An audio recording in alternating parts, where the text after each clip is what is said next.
This week in league, after cutting out their cancer, the Broncos move on to the coaching equivalent of raw dogging a hooker in the Congo.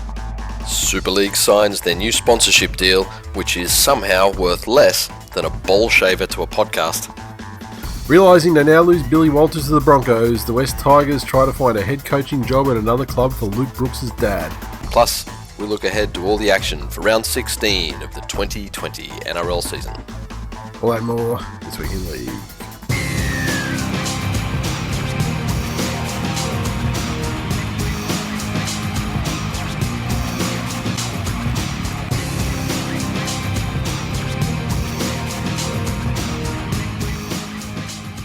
Welcome to episode 365 of This Week in League. I'm Nate. And I'm Jay. How you doing, man? Man, good. Another Rona remote. It is episode. another Rona remote episode, as I'm down again. Oh, man. With the second wave of the stop sending you sick little cunts to school virus. Tell you fucking what, it's just ripping. It's like ripping through this house in fucking waves. Like, there's only ever one kid sick at a time, and I seem to get it off fucking both of them. So, which is weird because usually I'm the one that escapes. Nasty. But this year, it's my turn to get it. Don't let fucking Bill Gates and all those people who believe the Earth is a sphere fool you. The flu vaccine does fucking nothing. Tell you what. To help a motherfucker. What a great fucking segue that is. Did you see today that Africa is now officially free of wild polio? Yeah, wild polio. They've still got 2 strains or something, that the vaccine polio out there, but obviously the wild polio is a more difficult one to contain, you would think. So the fact they've eradicated it is amazing. Yes. And, the funny thing? No fucking anti-vaxxers in Africa. Yeah. That's good. That's because they die of like the lamest shit Africa has to offer, which is worse than anything that we have to offer. I mean, it's fucking fine sipping your fucking turmeric latte in fucking Byron Bay, trying to catch a glance at fucking Chris Hemsworth, and being an anti-vaxxer. Yes, it's a lot fucking different doing that there than it is. Yes. I mean, the biggest fucking vaccination crisis you have down in Byron Bay is will dirty cunts come into to Splendor or fucking Blues and Roots, like. So, yes. Nasty. News this week. Well, what do you think? The last 2 weeks, or like this is to be week 3, where it's pretty much this week in Broncos. But today, we've at least wrapped up one of the strands, one of the many strands. Many strands. The Broncos have parted ways with Anthony Seibold. There was a press conference this morning. He met with the players first. There was a press conference that started like around 9:15, and Paul White and Seibold fronted the press conference. Both read statements that were prepared or sheets of paper in front of them, and then had an extremely awkward press conference where questions were sought, and they didn't really answer any of them, because then they had the way they framed the whole press conference and the reasoning and everything. It makes me think that Seibold must have got more money. He must have got the amount of money that he wanted in return for allowing himself to be made a total fucking cuck in this press conference, because White did most of the speaking, and it was just basically like, oh, Anthony's, we're worried about Anthony and his family. So, we're happy to do this for the good of Anthony and his family. And this is a decision, for Anthony and his family. And never at any point was performance mentioned. It was all the fault of the COVID bubble and the pressure that comes with being the Brisbane Broncos head coach and shit like that. And then so Seibold reading is different to Seibold speaking. And the thing is, though, he had nothing to say afterward. Like the questions were, and like the journalists who were there tried somewhat, not super hard, but they tried somewhat to tie up some of the other threads that have been outgoing. Like, for example, questions were asked about the whole cyber investigation thing, and they was like, now's not the time to talk about that. Now's the Oh, you know, really? Okay. and then they'd ask a question about performance or something, and like they even like some I can't remember who it was, but someone put the blowtorch on Paul White a little bit and said, look, if you're talking about accountability, then this is in your time as a CEO, this is the fourth sacked coach. Yep. And so you want to talk about accountability? I mean, well, fucking, don't you think some of that accountability comes back the way of yourself and the board?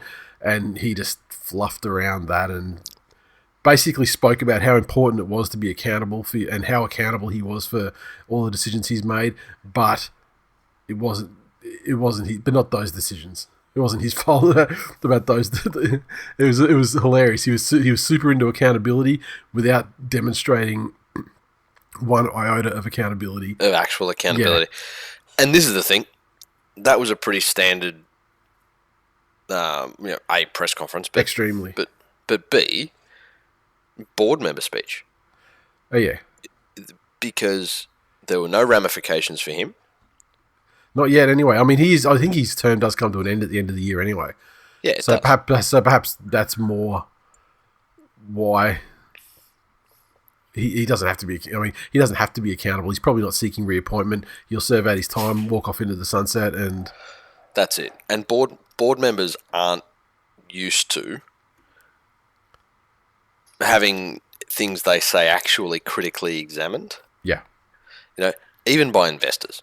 The vast majority of what a board member even says at an AGM, yes, or the report they give in the financials, is skimmed over by the vast majority of people. Yeah. So it is very much going through the motions, a fucking tick-a-box exercise.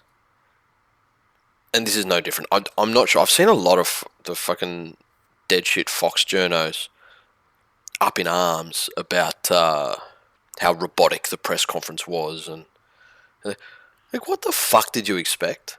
Yeah, the good shit's going to come. The good shit's going to follow. Yeah. But neither of them were going to get up there and say, this has been a shit fight for the last 12 weeks. Yeah. This has been absolutely fucked. Half the players hate him. Half the players don't. All the old boys hate him. Yeah. But then half the players hate the old boys. Yep. We're an absolute shit cunt of a club. Mm-hmm. And we were all built around the influence in one town by one man. Mm-hmm. That's what it was. Yep. And and given what was alleged to be a conflict between that man being Wayne, yep, versus Paul White, and Paul White basically rushing into the Sea Bowl thing and and antagonising the whole situation with Wayne to get him out a year early, as as a power struggle between the two of those. Yep. Well, like Cronulla fans want to always fucking go on about won the trade. Well, I mean, Wayne won the fucking war. Yes, I mean, that's at the end of the day, like Wayne won the war. So, now Peter, so Peter General, he'll proceed until the end of the year as the caretaker coach. There was never any mention of him even being a possibility as going on as the coach, but they're talking about leaving no stone unturned and undertaking a rigorous process starting right now to decide on who the next coach is going to be. Paul Green's in the running. Kevin Walters is in the running. It seems like Kevin Walters is the ex-player's choice, like the old boys' choice. Yep. But if their process is going to be as rigorous as they say, then it's a two-pronged thing. If Kevin Walters doesn't get the job this time, he's never going to get it. Because he's been shortlisted a couple of times for the job now, and he was shortlisted for the Cowboys before Paul Green jumped on up there. If he doesn't get it, he's never going to fucking get it.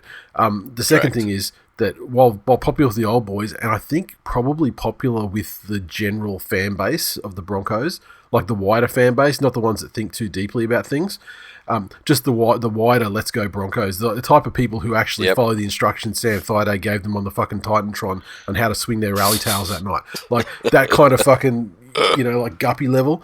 And like those people will love Kevy because it's bringing back the passion, the Broncos' passion.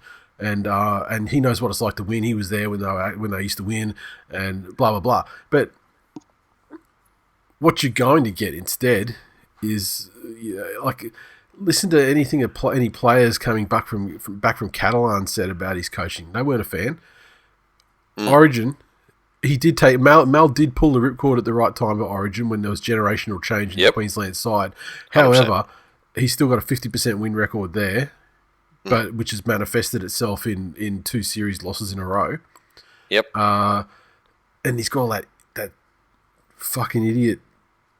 What's he called? The coach whisperer guy? Like, done. I mean, he's got all that crap around. I mean, when you think about Kevy as a coach, if you're thinking positively about him as a coach, you're a Brisbane fan, you're thinking this could happen, this is a good thing if it happens. I urge you to go back and watch the press conference post-match that he did in Perth after the second game of Origin last year. You remember that they had the Queensland won the first game, and it was all fucking, done, think you're going to win, or what is it, expect to win, or expect to fucking whatever, expect to pay me $5,000 a minute, or whatever that guy says. Yep. And they had a good win the first one. So then they get a second game, it goes over to WA, and New South Wales absolutely fucking sodomised them. I can't remember what the score was, but it was bullshit. Like, it was like 38-6 or something. It was like, they fucking 30-something to not much. Yeah. You watch his post-match press conference there where he was in tears, and he kept, like, obsessing over how, like, New South Wales outplayed them correctly, but he was obsessing about even from the first kickoff. Gee, I'm pissed off about that first kickoff, and like, he just started obsessing about this fucking kickoff. And if you think that that's a guy, that's the deep thinker, that he might get the fan base back on like a Broncos passion, let's go Broncos, fucking buck do a lap level. But if you are actual results and a coach that can take, this group of, mostly talented youngsters and massively lazy underperforming senior players on mad amounts of money. Yep. I don't know if he's the guy. I think you need one of these rebuilders. His previous coaching experience is an absolute shit fight in the Super League. Yes. But then as an assistant under Bennett. Yep. And from all reports, was a fine assistant. Yeah. Under Bennett. Yep. A fine assistant. But not fine enough to escape the axe. Yeah. Yep. So when Bennett went, he didn't take him to Souths. Like, he didn't tap him on the... He got the arsehole in before then, though, didn't he? Didn't he get the arsehole like halfway through that season before Bennett left? Yeah. That's it. But that's what I'm saying. Bennett didn't tap him on the shoulder and go, hey, I'm at Souths now. No. What are we doing? No, it's because I think Bennett got rid of him. I think the Broncos organisation here have fucked themselves into a corner by by letting Seabold walk early. Yeah. Simply because they now have to look at appointing a coach. Yes. And it's going to be a long fucking drawn out process. Who's available at the moment? Kevy, Paul Green, Todd Payton, who perhaps may end up at the Cowboys. Mm-hmm. Tuvs, the Walker brothers. Mm-hmm. But are they really? I don't think all those old guys. Like, yes, they're available, but okay, you and I are also available. We're not going to get a fucking job. Yeah. I reckon the Walker brothers would fucking love to get the job, but I would also at the same time say there's zero chance of them getting it. So, look, I mean, it feels to me like it's going to be Paul Green and Kevy. Paul Green obviously still has, many intentions to continue on as a head coach. Yep. He also has a very regimented style, authoritarian sort of style, which may get some of these loose cunts get their heads back into the game. I mean, yes, so you can say what you want about Paul Green, you can say what you want about how the Cowboys went this year, and et cetera, but to drag the Cowboys from 8th to a grand final, into 8th in the first place, and then to proceed and continue to the grand final that year was a fucking amazing coaching achievement. And it was it was a triumph of coaching. Yes. Yeah. To get them there. 100%. So But what I'm saying is, I think that the Broncos have fucked themselves into a corner with Kevy, because one of the things that have been touted is, exactly as you said, that Siebes was anti-Broncos culture. He put the shareholders offside. He put the old boys offside. And Kevy's the old boy's choice. Yeah, exactly. Right? If the board goes, and this is a similar situation. The thing is, though, none of them are fucking old boys anymore. Like Darius, maybe, but Darius was fucking 2 clubs away by the time all these guys pissed off. I'm talking about you, Gordon Tallis. Yeah, but I mean, Reynolds, I'm talking about players that have a fucking lineage to that era of the Broncos. Darius Boyd's the only other one. Doesn't matter. Corey Parker's fucking gone. I mean, he was probably the last of them. Yep. So, 100% he was. I mean, I know that they're influential and they speak to the media, and the media will let them be dollar quotes and shit like that. And that's exactly why. Yeah. That's exactly why. If they go out and go against the popular culture vote there, yep, then they are directly to blame when it blows up. If they go Kevy, yeah, then they have some plausible deniability. Whoever's like, it won't be White, but Lockyer will still be on the board. Yeah. You know, to say, oh well, look, you know, we listened to the counsel of the old boys and took on that because they thought it was important, and we agreed to listen to them, and yada yada yada. I think that's why they'll go that way. Yeah, I don't think they'll give that as an excuse though, because I mean they want to undertaking air quotes a rigorous process for this thing. Yeah. I just don't know if Kevy stands up to rigor on any criteria other than ex-Broncos player. Yeah, that's pretty much the only criteria. But again, I think he would be sure to have from his time as an assistant to Wayne. Yeah, he would have references and fucking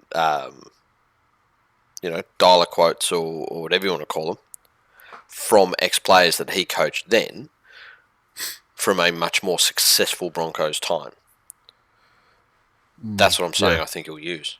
Yeah, but I think his coaching record. I mean, you can't even look at the Queensland thing. 50% is not a great record, but you can't even look at that because there's not really any coaching that happens in Origins. Like it's more just like it's more motivational man management sort of thing, and that's probably the sort of thing that he is good at. But there's no coaching. These players know how to play, and you've only got them for a couple of weeks. I mean, you're not coaching these guys to do fucking anything. They're the best of the best. Exactly. So I think that Paul Green is probably the guy that is I think he's the coach they need, but I don't think he's the coach they'll get. No, I don't think Paul Green thrives in that Broncos system. If he goes in there, he's basically a coach that will get the.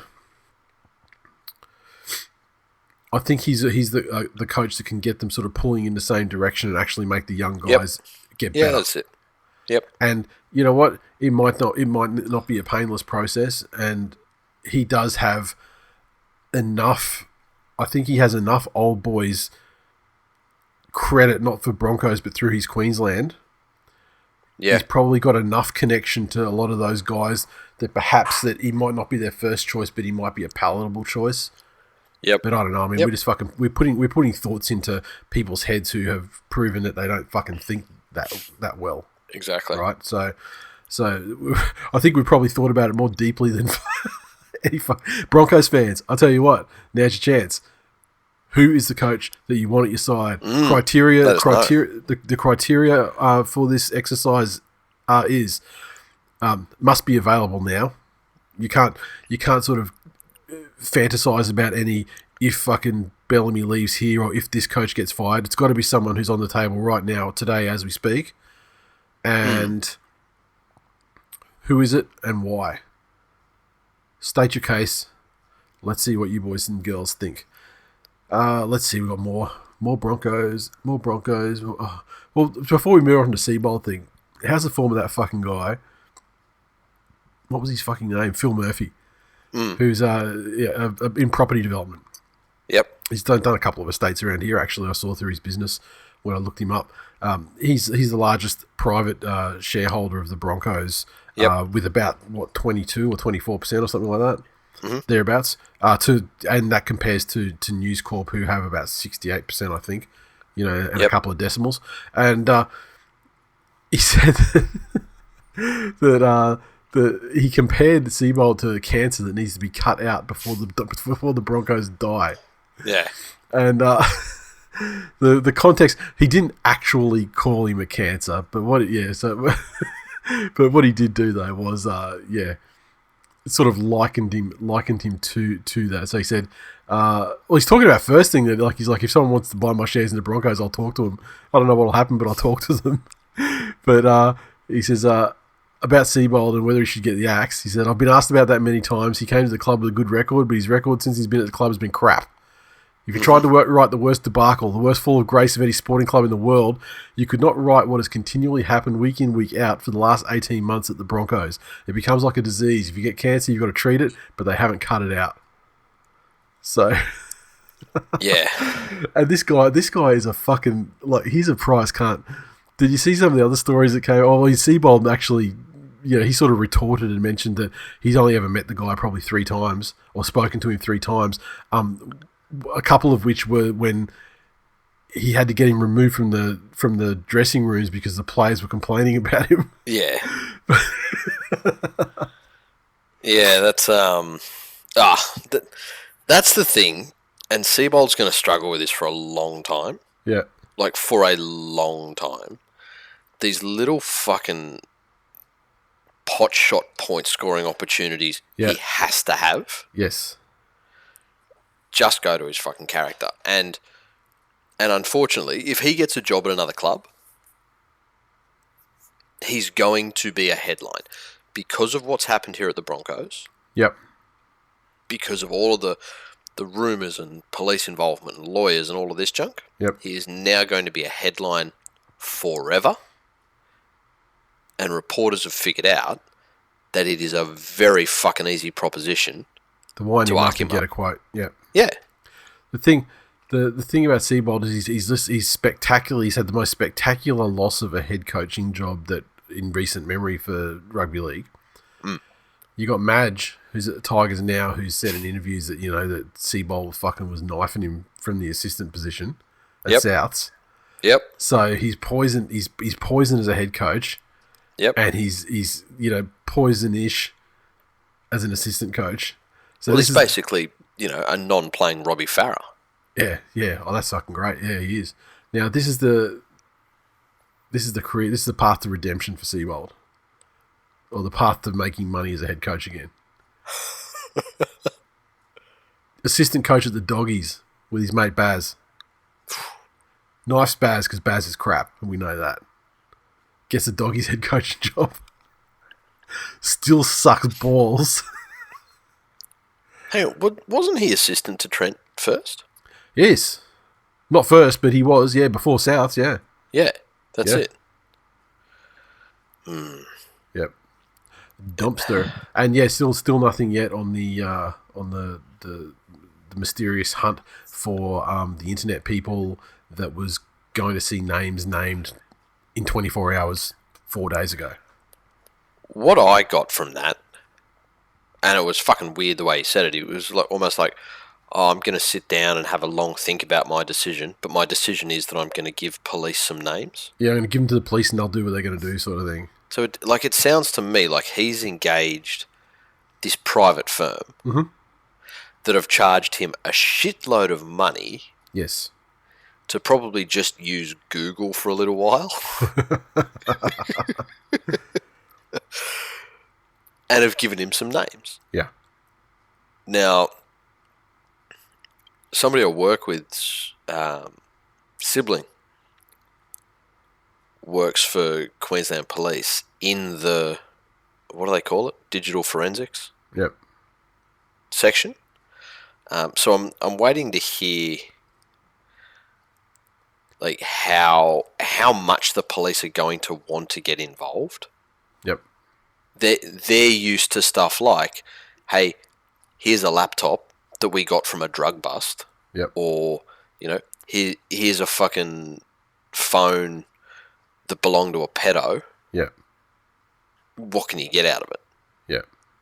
I don't know if they're going to, somebody sent a fucking story, which everyone that I saw sharing it was basically sharing a bunch of them at once and going, how fucked is this? Mm-hmm.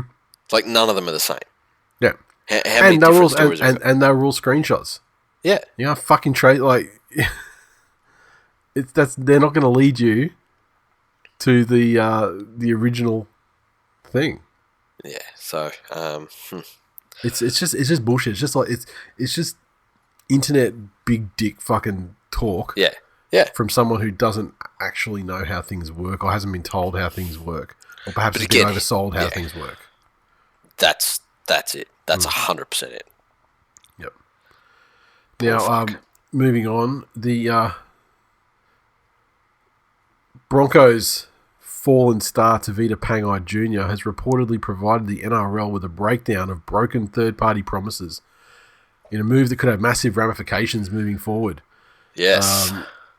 Apparently, he had been left infuriated by missing payments from his deal and wanted the NRL to investigate them. And Pangai is apparently being pressured from some in the game to keep quiet and move on. But on Monday, he met with the Integrity Unit, where he outlined a lengthy and detailed list of broken third-party promises made to him.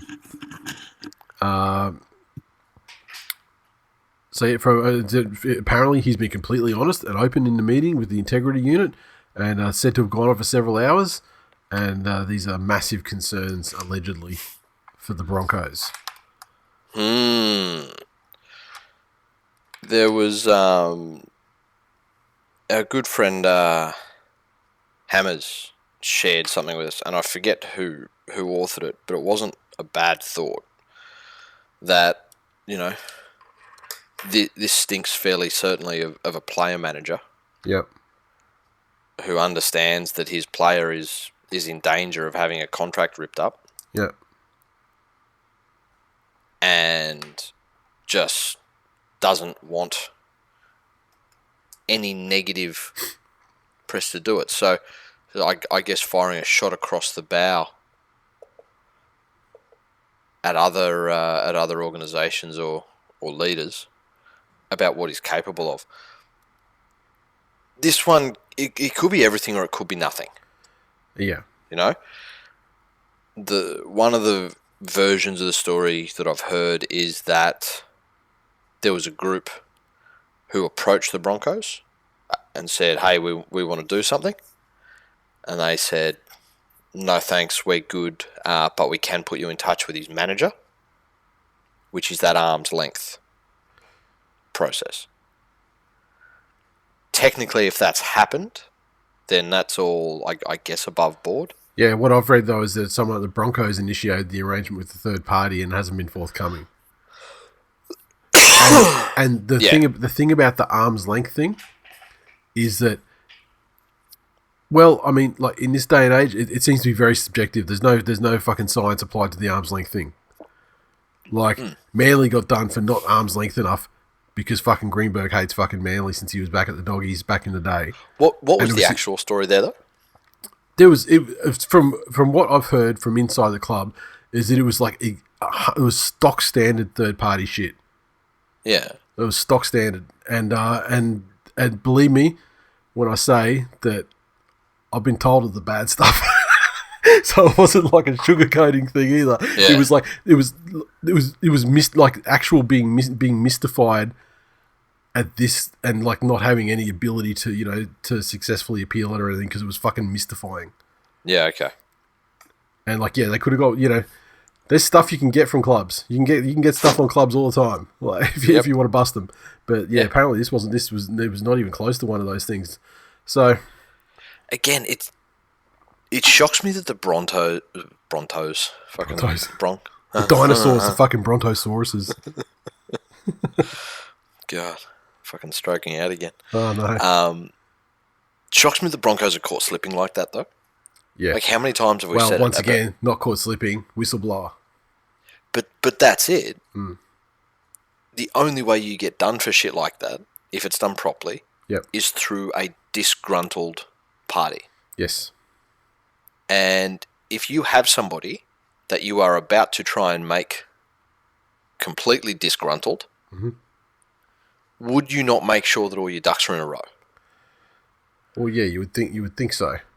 This is what brings me great joy about the Broncos, is that that's the sort of mess that their front office seems to be in how they're operating. There's no Andrew G to fucking walk away this time.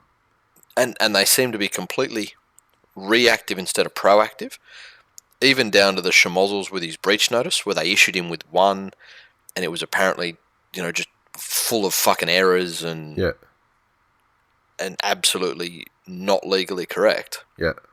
So they had to, say, oh no, disregard that, and then spend the proper time to issue him a proper breach notice. Like just that sort of thing. Like if I see that within a business, that's a giant fucking red flag. Yep. For other areas of how the business is being operated. Yeah, and the thing is, this was a couple of days ago now with Pangai. I mean, I think that he'll start being really contrite now that Seabold's gone, and perhaps even look to stay and get a PR campaign going. Well, he already has. He's already said he wants to finish the Broncos and he owes them a lot, and they took chances on him, and yeah, exactly. So all those cliches. Yeah, so I guess we'll see how it all plays out, but a couple of other short ones before we that'll be enough. That's enough for the Broncos. So Broncos fans, welcome Broncos fans, and other news listeners who also happen to be Broncos fans. You can start listening again. Funny story that we saw, was it yesterday or was it today? I can't remember. I think it was yesterday. It's just fucking hilarious. The headline is, Umbai backs Tigers clean out as he says underperforming players must go.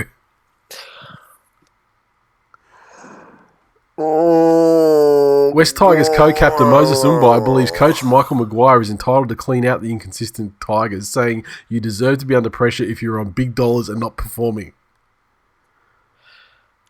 I said in the Facebook group, but that is like the Leeroy Jenkins' shit I've ever heard from a player's mouth. Yeah. Now, was he on 800k? I think it was 850, wasn't it? Or was it more than that? I don't know. It was a fucking lot. It qualifies him as a big dollar not performing player. Let's put it that way. That's it. Just as a side note, I threw something up in the Facebook group the other day just about players that were on over $1 million. I don't think he was over $1 million. No, he wasn't over $1 million. I want to say 850, but yeah. And whether the doggies are saddled with a portion of that too is another question. It is, and who knows? That's still a lot of fucking money. Maybe from internal Tigers stands, he's doing everything that's been asked of him. Maybe each player goes out there and they've got certain KPIs that they've been asked to hit, and maybe he's hit his every week, and he gets little fucking green ticks in the Tigers review session. Who knows? But fuck me, that's like, it's brave when the team's just not performing as a whole. But it's also a pretty shit cunt thing to say about your teammates. It's really fucking divisive, though, if you think about it. Yeah. Because, I mean, it's common knowledge that Russell Packer's on a lot of money and that Josh Reynolds is on a lot of money. Yep. And, like, those two particularly, I think, are the main two. And so you hear that coming out of someone else who's, like, suspect number 3 on a lot of money. I mean, he's fucking talking about one or both of those guys. Yeah. Especially Josh Reynolds. You think they'd have some sort of fucking history, too, going back. Exactly. With the doggies and, so, Yeah, and now who knows? Giving him the benefit of the doubt, like, the guy's obviously, he strikes me as a well-meaning simpleton. He doesn't seem malicious. He's trying to back his coach up, basically. He is. He's trying to be a little pet for the coach. And looking at it a different way, it could almost be read that he's saying the team's underperforming, and tenure or wage shouldn't have any bearing on any of us being in the targets, being in the crosshairs. And by him meaning that, no one should be protected. Everyone should be expected to perform to where they know they should be. I think that's what he was trying to get across. It just came across a little bit fucking cuntish. Yep. But hilarious. Yes. Also hilarious is that it came out today that Canterbury have signed Blake Green to a 1-year deal.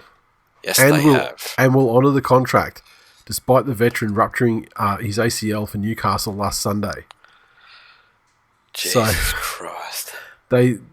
They before he was injured, they signed the contract with him Mm-hmm. when they decided that there was no chance that Kieran Foran would be staying at the club after the end of the season. Yep. So it was a 1-year deal. Both people intend on honouring the 1 year. Both parties intend on honouring the 1 year deal. Very easy for Blake Green though. He's got his fucking ruptured ACL. He's only going to be there for the last month of the season. I don't know how much value one could derive from he's an experienced player, but is his chat that good? Is his general vibe that good?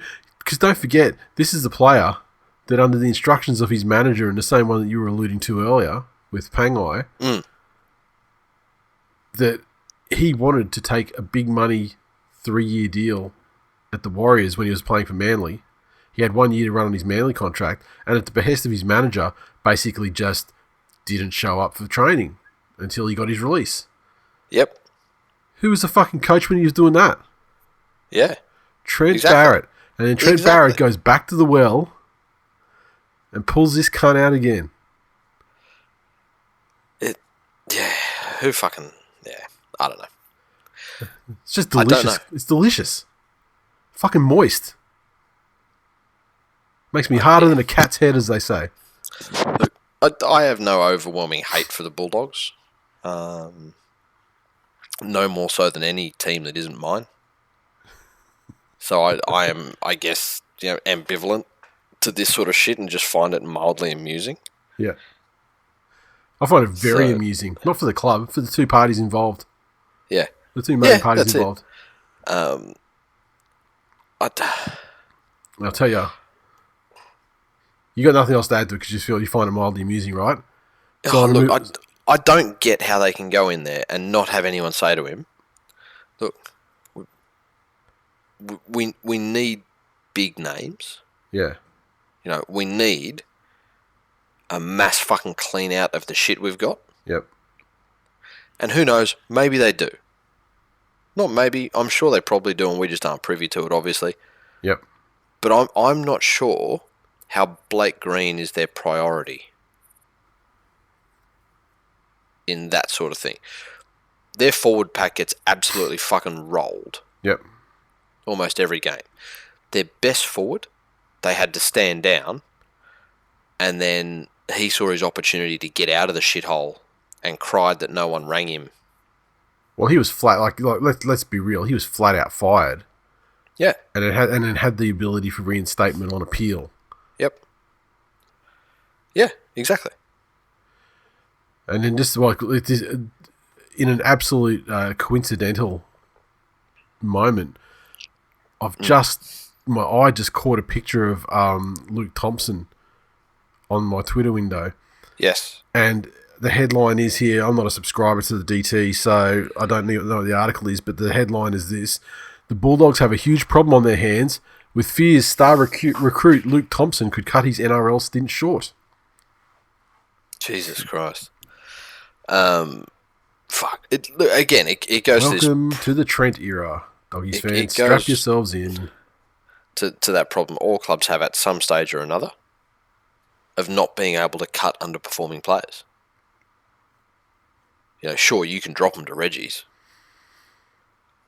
but if the issues aren't fixed, you're still stuck with them for the course of their contract, or you end up paying for them to play elsewhere. Yep. So, but again, Dogs aren't my team, so fuck them. Now, for the story that I found hilarious this week, and this one takes us over to the English Super League, but this time we won't let the Super League pod take care of it. We'll do this one ourselves. The Super League have signed an exciting new sponsorship deal with Papa John's. Now, I don't believe we've got Papa John's down here anywhere, do we? But obviously a very large pizza chain, especially in the United States. Yep. And presumably they have a presence in England. Mm-hmm. How much money would you suggest a competition would receive in sponsorship from a global-ish pizza empire franchise? Let's say if Pizza Hut wanted to get on board, and instead of chicken time on the video referee screens, it was fucking stuffed crust Hawaiian time. Mm. How much would Pizza Hut, do you think, have to pay to buy in to get their name on It fucking placards and stadium stuff. It would be a multi-million-dollar namings rights deal or sponsorship deal. Yep. Dare I say, into maybe tens of millions. Yeah, it's not naming rights, but yeah, it's like one of those ones down, Yep. you know, a little bit down from there. That's it. So, Super League will not receive a penny from their sponsorship deal with Papa John's. They will, Papa John's will get match day advertising on touchline billboards, as well as advertising at the start of Super League video content. It's in place until the end of the season. Mm-hmm. They hope it'll be more financially appealing next year, but it's going to get them free pizza for players and match day staff after games. The quote from the chief commercial officer of the Super League was, "As we've seen since the restart, Betfred Super League games are getting faster and harder, and I know the players are grateful when they see so many pizzas to choose from after a tough 80 minutes." Jesus Christ. Papa John's marketing director's quote was, "Ensuring the players and officials are fed safely post-match is paramount, and our teams are well drilled in safely delivering fresh, hot, and tasty pizza after successfully adapting to the situation we find ourselves in during this global pandemic." Jesus Christ. I don't want any motherfucker ever coming to us, me, you, anybody. I want to see it on social media. You ever fucking say the Super League is a competition that can be mentioned in the same breath as the NRL? Don't ever do that. If fucking Papa John's came to us on this show and said, "We would like a sponsorship deal, we will not pay you, but we will give you free pizza," we would politely tell them to go fuck themselves. Yep. And then to just absolutely have the balls to pull the old corporate "we care about you and we're all in this pandemic together" shit. It fucking reeks of insincerity. That's fucking gross. Oh, it's a great deal for Papa John's though. Oh, 100%. They throw out a couple of fucking Supremes. Yeah. And it's like not gourmet pizza here. It's like your Domino's equivalent, that sort of thing. Throwing out a few pizzas to get televised advertising for your brand. So and there is a place in Glen Waverley called Papa John's Pizza. Is that real? Do you think, or that's like an actual Italian guy whose name? I think John? it's Probably a guy Giuseppe. named John. Yeah, that's it. But yeah, so this thing, if they were in Australia, old mate would be gone. He'd be dust by now. Yeah, exactly. Oh, look, Papa John's Pizza were at the Franchising Expo. Oh, so they're starting to make a move then. So Papa John's is the third largest pizza company in the world. Yes. So you would say Domino's is number one? Domino's and Pizza Hut number 1 and 2, in whatever order that may be. Domino's would be number 1, definitely. They are the Coca-Cola of the pizza world. Well, there you go. So, yeah. Fuck Super League. Yeah, hilarious. That's the funniest story of the week. Yes.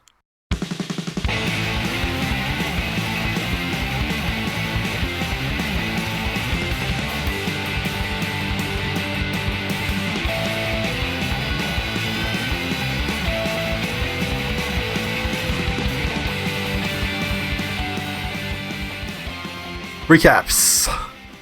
The Parramatta Eels 14 defeat the Melbourne Storm 0 at Bankwest on Thursday night. The Eels 14 tries to Wanga Blake and Micah Sivo. Moses, 1 conversion, 2 penalty goals, defeating the Melbourne Storm 0. Yeah, this one shocked me.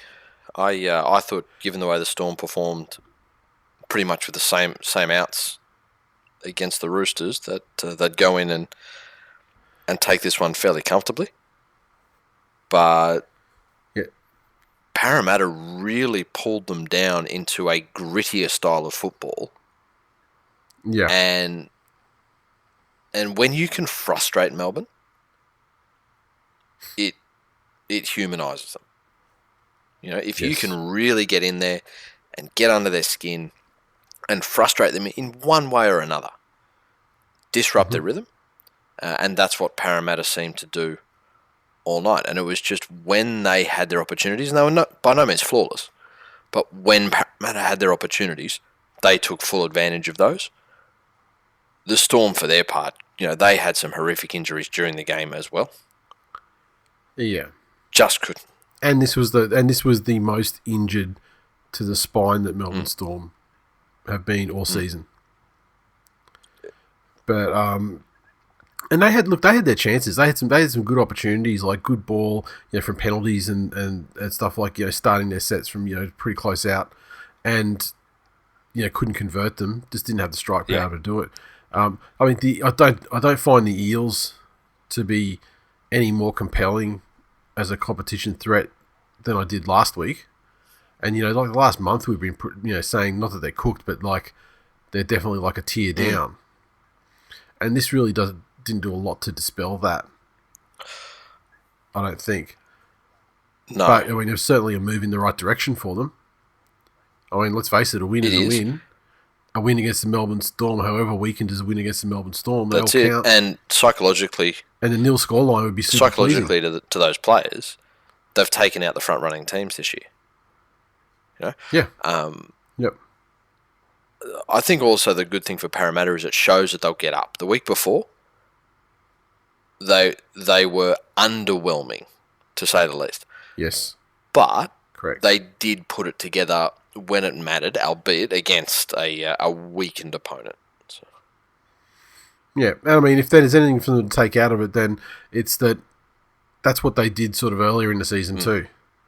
They put it together when they had the chance or when they had to, and that's how they strung all those wins together early on. That's it. I'll hit some tweets. First one on that game. We'll give Adam out of the Facebook group. He said, "Is Wonga Blake into the same thing as Stepdad? It's like he's wearing gloves that make him unable to pass the ball. Also, his style is to always come inside. I assume so the gloves don't get stains. Haha, yes, exactly. That's what it is." And there's that Penrith connection as well. So, yeah, you're probably you're right. Not wrong. Mitchell on Facebook said, "Fucking purple cunt screaming ref's fault is the funniest thing I have seen this season." And that was probably the highlight of the game from the Melbourne point of view, was Bellamy's press conference afterwards, talking about players diving for a crusher. And you know what? I'm inclined to agree with him, and I'm not singling out Parramatta. It's definitely become a thing with the way that the players sort of back into it. If you're a player in possession of the ball and you back into the attacking, you back into the defense and then sit down, it's almost impossible for the defender who's trying to ground you not to do something that visually triggers a referee interpretation of what could be a crusher. I think that 99% of all fucking crushes are accidental, and it's a weird combination of players trying to put players on the ground and the players backing into the line. Then I'm not saying they're faking it, but it certainly makes it look more like Exactly. I mean, I've seen like Nathan Brown. I've seen him do against the Tigers or whatever. He sort of faked it, got the penalty, jumped straight up to his feet, fucking good as gold again. I don't think we've seen anything. I don't think we've seen anything that overt since, or even before then. But it's definitely happening, and I don't know really if there's much of an answer to it, because the way professional sports worldwide are going, you've got these concerns. You've got CTE, you've got blah, this and that, and injuries to necks and shit is another one of those high value. Things they want to stamp out. So I expect to see it tactically used even more. So my easy fix to that is that becomes a new guideline for the referees. That as soon as a player is turned away from his try line, from the opposing try line, or something straight away, that counts as a hell call. Now, what's that also going to do? It's going to reduce the amount of little popped out the back offloads that can be thrown. That's a casualty of player safety. The only thing is it's also going to speed up the play of the ball, because the opposition not going to have the opportunity to take them to ground. On the ground. That's it. So they might have to give some more leeway before on the release call or something like that. So because you can't give an attacking team an advantage in a fast play of the ball because they've backed into a situation that could result in the crush. You know what I mean? I mean, the defensive line can't be penalised for that because that's a decision from the attacking team. So there has to be some sort of balance. That's the thing. I'm sure they figure it out, but they're not going to. Yeah, these ones that go to ground with the guys turning their back, and and you're right. Popping offloads out the back. That's a thing, and that's a reason why players back into the line a lot of times. So, but my feeling is that if they want to get rid of the crusher tackle, then they need to say to defenders, no, you can't do it either. Mm-hmm. But they also need to make it so that attackers can't milk it. It's hard to milk getting shoulder charged. It's hard to milk properly getting a head high. People do. Like the minute they feel any contact on their shoulders, they fall down and fucking grab their face. Just like now. Yep. All of a sudden the back of their neck's hurting like they've actually been working at a fucking desk for 8 hours.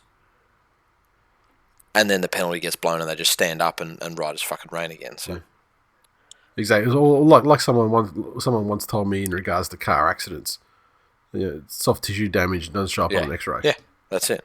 It's anecdotal. Spot on. So just fucking play it up for all it's worth. Exactly. That's what's going to happen. Moving along. Oh no, got more tweets most probably. Yeah. John said, Para's lack of composure in the second half was horrendous. I get wanting to put an understrength team away, but our attack really lacked the polish and professionalism it needed to have, especially if Parramatta are going to be having their premiership credentials critiqued over the coming weeks. Would like to have seen a bit more level-headedness out there, but on the plus side, the defence did its job and rightly kept the bits and pieces Storm scoreless. That's it. Okay, next up we have the Panthers. 38 defeating the Sharkies 12. The Panthers' tries came through kick-out, a double to Mansour in his milestone game. Naden, Crichton, Liam Martin and Leeroy with tries. Cleary 5 of 7 conversions. The Sharks had tries to Ramian and Connor Tracy. 2 conversions from 2 attempts to young Matt Moylan. What an unhappy night for the little fucking coke fiend.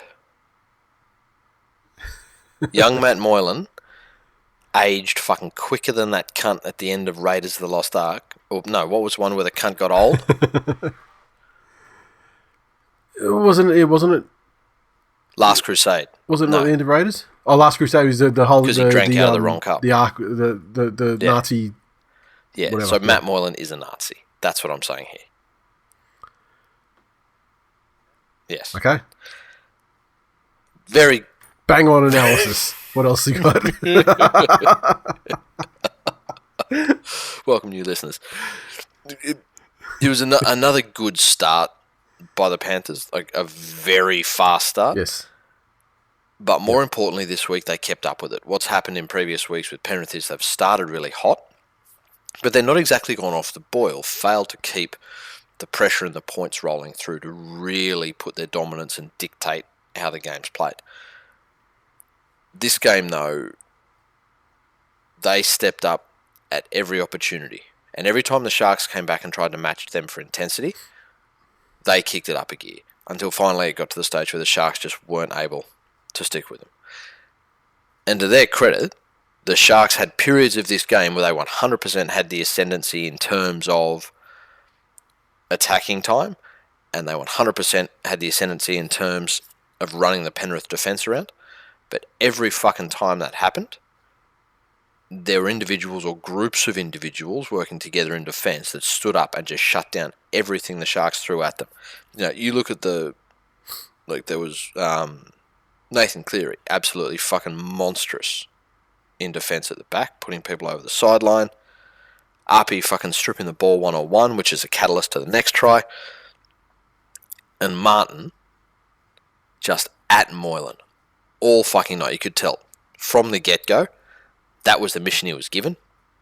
They, some of them had first-hand experience of what Moylan's defence was like. Yeah. And especially being so fresh back into the side, he was going to be a target. So that and up in the line too, not protected a little bit, back and full back. That to me is a coaching failing for the Sharks. You know, you've got a player who's had some defensive questions over his career, who's so fresh back from injury, and to not plan for that side to run at him all night. That's where these inexperienced coaches do things like get blinded by the kick-out factor and focus too much on that side of the field. But Martin was absolutely... Yeah, but at the same time as well, I mean, you can't, it's a fucking professional sport. You can't hide players. No, Darren Lockyer made a career on the field as well. He's got to do. He's got to. Yeah, but I mean, it's a different game from. It is. Like that's 9 years ago now. I mean, now players get kneed in the face. When they got to take a high ball, they actually keep playing. They bitch out in the finals. Like that. That's a thing. That was great. And yeah, in the second half, the Sharks came out and had most of the running for the beginning period of that second half. They threw a lot in attack at Penrith. And the Panthers were able to calm themselves down on the field.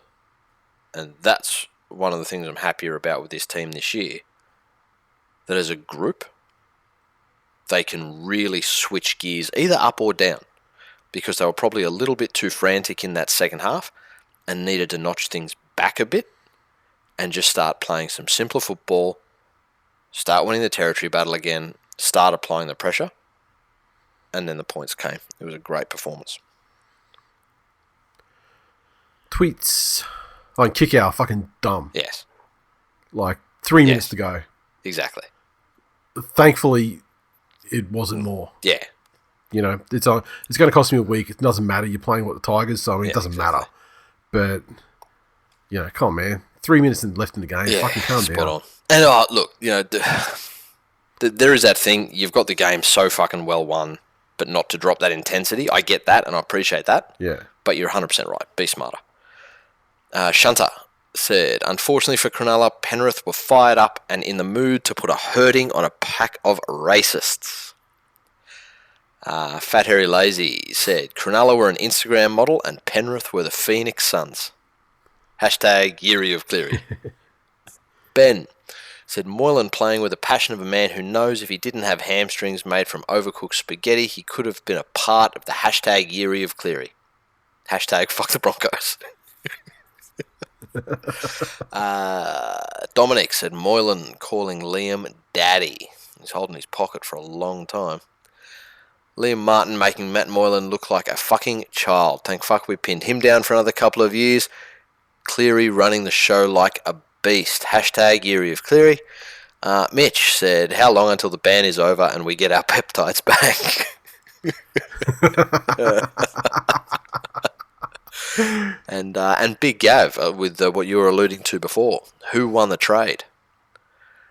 I don't know who won the trade, but I fucking know who won the war.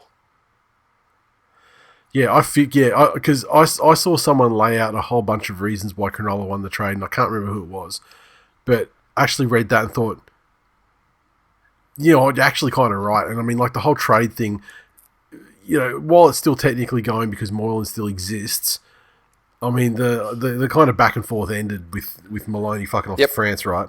But when you look at it dot point by dot point.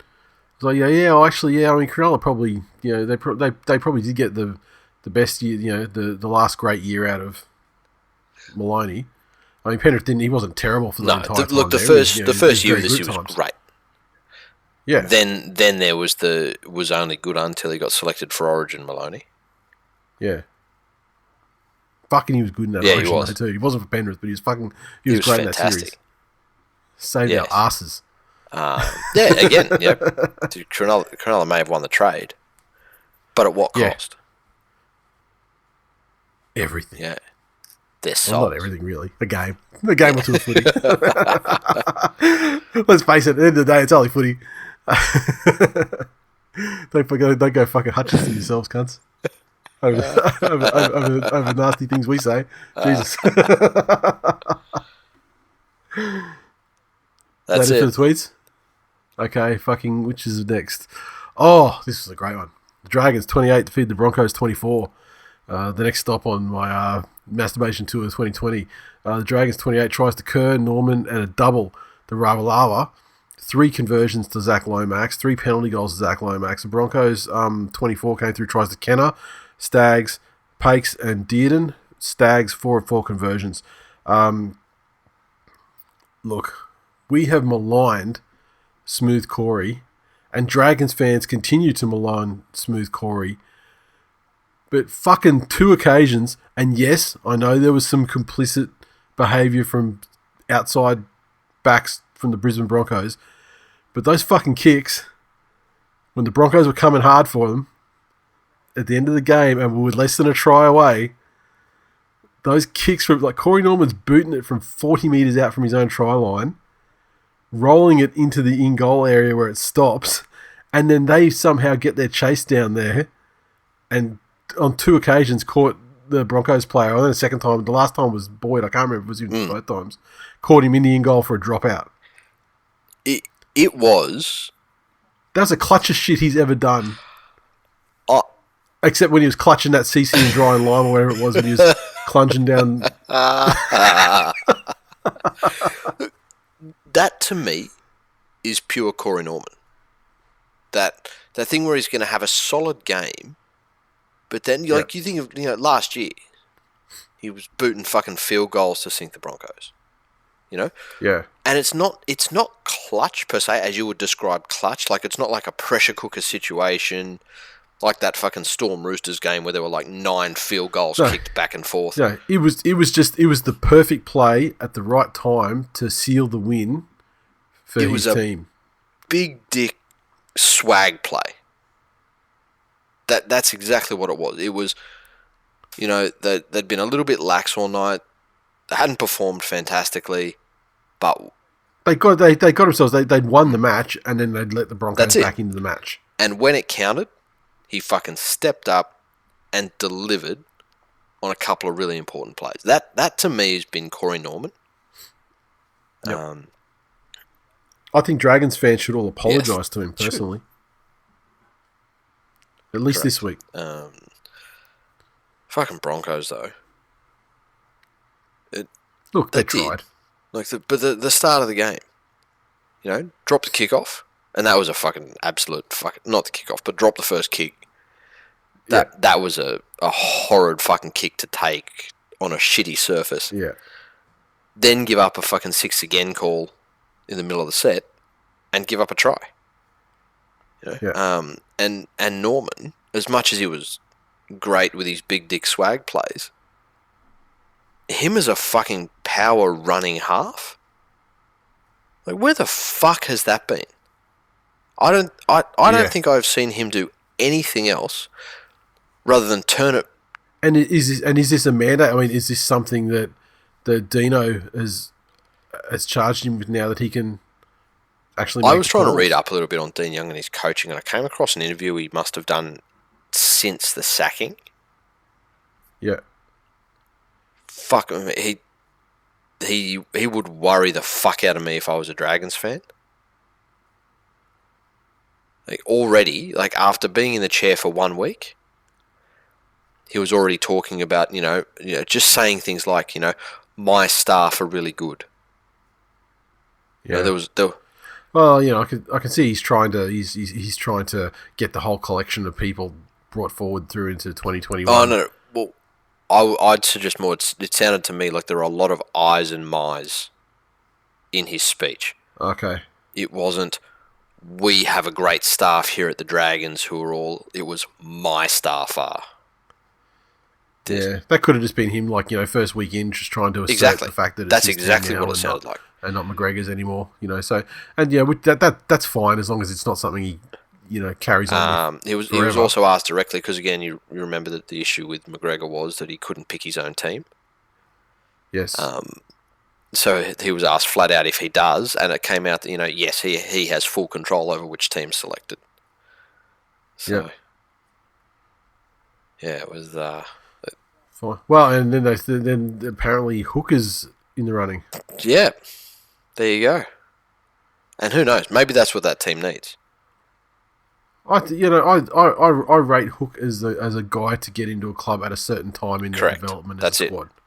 And the Dragons, I'm not sure if they're at that time. In fact, you know what, the fucking Broncos at their current time are probably more at the time. But But Young doesn't get a great shot. He gets 5 games to prove himself. Yep. He's had one, and he beat the Broncos. And I mean, I guess that's kind of an assumed or expected thing. But so far so good. In the Facebook group, Aussie Lando said, "I am harder than a cat's head right now. Fuck the Broncos and the shit horse they rode in on. Let's go on, Bulldogs. Put those shit cunts on the bottom of the ladder where they belong. I might watch the replay later, but I'm afraid of wearing myself down to a raw nub or pulling the root fair out of myself." Jesus. Steady on. You beat the Broncos by 2. Well, how many? 2? 4? 4. 4. Yeah. Simon It's a win. said, "Fuck me, bring back the fullbacks from the 80s and 90s. As the last line of defence, they tried to break your ribs, even if you passed it. This cunt never looked like making contact." Yeah, but in this day and age, you can't be too careful either. I mean, like if you get it wrong, that's it. You're on the fucking sidelines.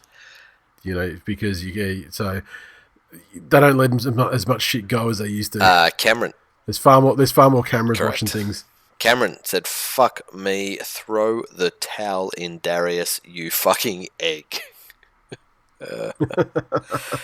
Zach said, "Fuck my life." And Elvie said, "We're really getting the full Stags experience. A few moments of excitement, but ultimately disappointing." Nice. Poor cunt. Won't play Origin because there are people that aren't a centre that are better at his position than him. Where are we? Titans. Sorry, the Raiders. 36 defeated the Titans 16 at Seabus. The Raiders 36 came through a double to Nick Kotrick, a double to Jack Whiten, Starling, Hudson Young also with tries, Croker 5 of 6 conversions and a penalty goal. Titans 16 tries to Sammy, Brimson and Keegan Hipgrave with Fogarty 2 of 3 conversions. The Titans continue this trend. Is it the 3rd week in a row where they've scored first and scored early? Yeah, this is where the Titans are at the moment in their development. This game, I mean, Canberra have been slower to start. I guess it's better than fading away at the end. But they do seem to be a little bit slow to start lately, and the Titans took advantage of that. But once again, it's another one of these games like Canberra. They keep rolling on, and they're a side that's actually getting better week on week. Still, without their starting nine. Broncos and Broncos and Titans back to back is hardly like the staunchest test in the world, but yeah, yeah, exactly. And they're one of these teams that were expected to fall into a pile when they lost their 9, but they've actually not only maintained but actually improved as the season's gone on. Yeah, exactly. And Canberra have enough of that individual brilliance as well that's going to do them very well in games. You got stuff like, Whiten had an absolutely fucking massive first half. Cemented his place as close to the best 6, I would suggest, in the comp at the moment, just based on form. Maybe not on overall team performance. Then you get stuff like Papali's chase, running down a fucking half. That was fucking crazy. Yeah. It is. It's that sort of stuff that turns games, those moments.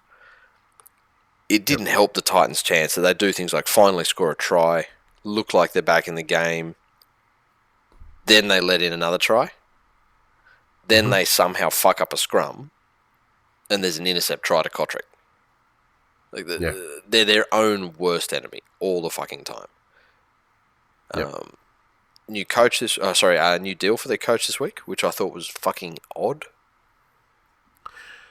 What it was, there was blood in the water at the Broncos, and the Titans obviously like what they see with Holbrook. The results aren't quite there at the moment. He's only won one more game than Seabold did this year, but they haven't been raped as hard as the Broncos. Not nearly. I mean, like they'll take a 36-16 like this, but I mean they haven't been. Plus. Yeah, that's about the smashing that they take this season. And on paper, with not as good a team as the Broncos. Yeah, and then they also know, like, this year probably wasn't a danger year for Holbrook anyway. But now, over the course of the year, he's managed to assemble, some signings for next season to have actually a very good Yep. pack that should allow him to see what Fogarty and Taylor can Yep. actually do. And then you got Brimson there, who seems to be, in great form, and seems to be the answer that they've been seeking out there in Yep. fullback. So, I think they just wanted to ensure that there was no chance the Broncos tried to pull a swift one and snatch him out.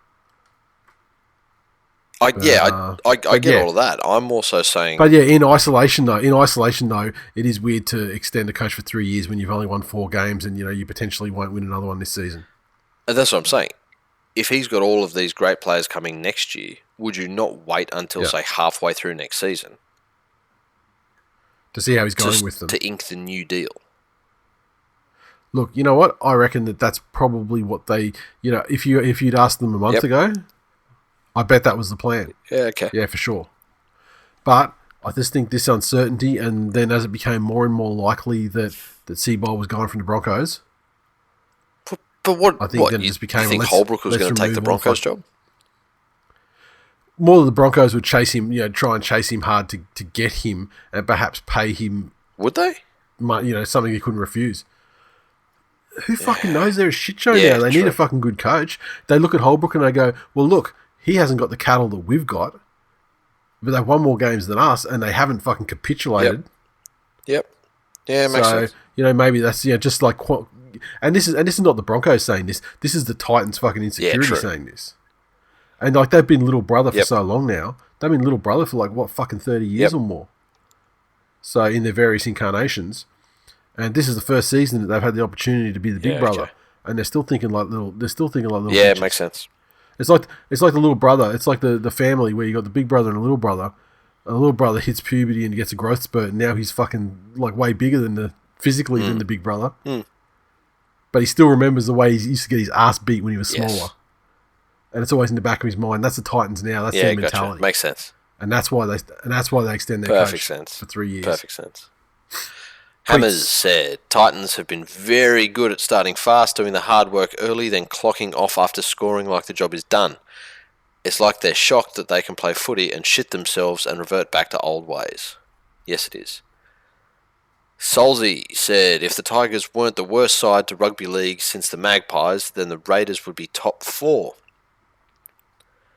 I don't really fucking understand that. Like, can you repeat that for me, I think please? he's just blaming his team being fucking underperforming cunts on the Tigers not beating the Roosters. Okay. That's pretty fucking sad. They can't all be winners.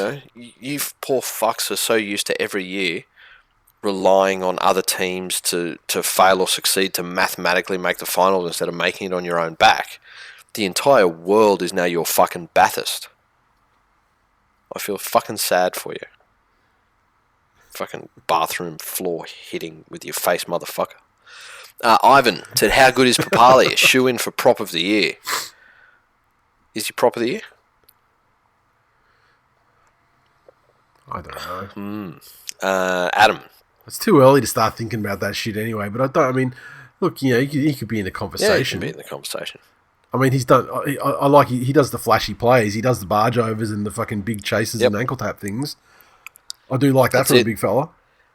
And Adam said there were 6,500 here. Noise is noisy on the ground, but I would imagine not as much as they're playing on TV. So there you go. Report live from the ground. Yeah, that's like don't tell me it's fucking crowded at Seabus, son. I didn't fucking come. I didn't come down in the last shower. Where are we? The Roosters. 38 to feed the West Tigers. 16. Leichhardt Oval. The Roosters' tries came to a double to B-Moz, a double to J-Moz. Right near their birthdays as well. I don't know if it was on, but it was within a fucking couple of days. Ikavalu, Hutchinson, Manu with tries, Flanagan 5 of 7 conversions. The Tigers tries to Little, Dewey, and Ofaluma, and by 2 or 3 conversions. Yeah, was not was not a happy outing for the old Tigers, and there's a school of thought here that says that, well, you never would have gone into a situation where you are on the ladder against the defending premiers and expected to win. But if I was a Tigers fan, I There's a point in this game sorry, where they were hammering. There's a point in this game where they were absolutely hammering. I would be very disappointed with the effort that I saw put in across. You know, the Tupanua break. Yep. The Tigers absolutely fucking switched off on that. And when you see shit like Noffa, who was, touting himself for fucking State of Origin, give up on a play when a try's being scored, that worries the shit out of me. That points to the overall feeling in that club. At the end of the first, the Roosters were up 20-0. But it wasn't like they had a glut of possession or had had a bunch of shit go their way. The stats were relatively even. They'd just done a lot better with the football and made much better use of it than the Tigers did. So, the fact that Benji's in that team, I don't know. So here's the question: if you're Madge, do you keep playing Benji, understanding his defensive shortcomings because of, say, age and maybe a little bit of speed, for shit like his crafty veteran, like his pass to Dewey and the steal he had later in the game? Yeah. Does the positives of Benji outweigh the negatives? I think they do in 2020. I don't know if you'd want to persist with it much further, but you also, when you think about the positives and negatives of Benji, I mean, you also have to think about what do you replace him with? Yeah, exactly. I mean, they don't have any. I mean, if Harry Grant was back, then they've got a couple of other pieces they could sort of switch around and think, oh yeah, but. I mean, well, think about other clubs in history who've had, attacking brilliant players with noted defensive problems to the extent that they'll be targeted, and they fucking put a guy in there. They go, okay, well, the attacking brilliance is something we need. We need to score points, so we need to find a bodyguard or something to patch up the defensive hole. Put our best best forward defender next to him or something. Exactly. And look, Madge probably thinks he's doing that, and maybe the people targeting Benji are just, fucking sensational at what they do. Now, this game's one of those outliers. If you look at it, West's had 57% of the possession and completed at 80%. Yep. So it's crazy when you think about the final scoreline and also the way the game ended at half time. The Roosters missed 30 tackles. The Tigers missed 35. Yeah, I would suspect what happened with that, I don't know what the halftime stats were, but I would expect that the Roosters would have had a good lead at that point, and the Tigers, that first 20 minutes they had after the break, where they came right back into it and almost got snatched back the lead. That around, I think, because they got it back to 20. No, in the first half, the Tigers had 52% of the possession. In the second half, they had 56. This is what I was saying. It's this play and attitude that the Roosters have where they make you pay. So again, the Roosters missed 30 tackles. We know how they're counted, though. It's things like if somebody gets in front of somebody, gets bumped off but slows them down enough so another man can come in to make the tackle, that still counts as a missed tackle. Still a missed. Yeah. But when the Roosters make you miss tackles, it's a forward going through, and guarantee you Teddy is fucking sniffing around looking for that missed tackle to make the break up. The Roosters are just much better at taking advantage of those when they present themselves. Correct. First tweet for that game comes from at SportsFansLife. Said, twice in my life I have slipped on a banana peel in front of a large crowd of people. Still less embarrassing than being a West Tigers fan. Second tweet comes from @SportsFansLife. I once innocently gave a heroin addict a lift, and after realising he was starting to heat up a spoon in my car, I freaked out. He tried to appease me by shooting up on the bonnet of my car in a public car park. Still less embarrassing than being a West Tigers fan. And I will actually point out that he spelled it heroin. So unless this guy was addicted to Wonder Woman movies, I've edited it. Third, Who hasn't shot up a nice young lady on the bottom of the heroin.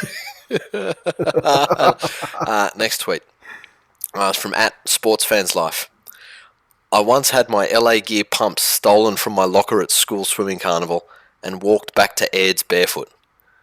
Still less embarrassing than being a West Tigers fan. This one comes from @SportsFansLife. I had surgery on my balls when I was 12, and a kid at school who was next to me in hospital having his tonsils out took great pleasure in telling everyone about my surgery. Still less embarrassing than being a West Tigers fan.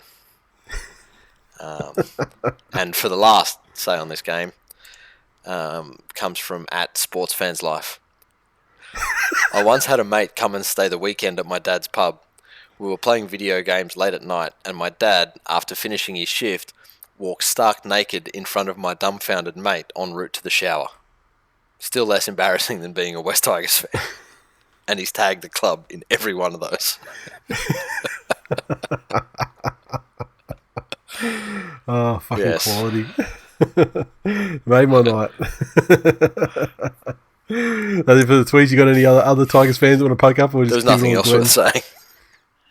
For new listeners, the reason why it's a funny in-joke for us is because that's Real Dad, the former co-host of the show, who's recently returned to Twitter over the last couple of months, and occasionally he surfaces. And yes, long-suffering Tigers fan, and that was the sort of things you would have heard in the match report for that game had he still been co-hosting the show. Just the exasperation. Yes. Oh. The Rabbitohs 56 defeated the Mighty Manly Seagulls 16 at ANZ. Tries 2. AJ with a double. Campbell Graham with a double. Latrell with a double. Tries to Masters and Totola. Cameron Murray. Reynolds perfect 8 of 8 from the boot and a penalty goal. Latrell with a conversion as well. Manly tries to jet ski and a double to Garrick. Garrick 2 of 3 conversions. Fucking, I'll tell you, the story of this season is going to be the fucking absolute fucking lack of depth of this team. I don't want to fucking hate on anyone in general. Well, I do. after this game, I fucking directed my Apple TV to Amazon Prime, where I saw that Once Upon a Time in Hollywood was on there on the service for streaming. So I queued that up, and I fucking love that movie, and it was just a great time, and it made my night so much better than it had been. And let me tell you, at the end of that movie, spoiler alert, when fucking George Tafua and Tafita Funa, Brad Parker, and yes, even Ruben Garrick come into Leonardo DiCaprio's house, I was fucking Brad Pitt smashing their faces into fucking telephones and poles and putting a fucking flamethrower on fucking George Tafua in the swimming pool. And it made me feel a lot better about the whole thing. But the fact that losing fucking players and not having the players to back them up means you get these situations where poor cunt, the only one I feel sorry for in the entire fucking back, 4 or 5 is Tavita Funa. Made his debut this year. He's been pretty good. He was good on the wing. He's played in the centre. He was good in the centre. Fucking put the cunt to fullback. I don't know. I can't remember his entire 20s career and stuff. I don't think he fucking played fullback at any point, really. He's more of a centre than a winger, even. They put him in the wing to fucking fill a spot a lot of times. But you can't fucking learn that position in fucking 3 training sessions. It's a very interesting thing you bring up there, because that's what people are finding out now as well.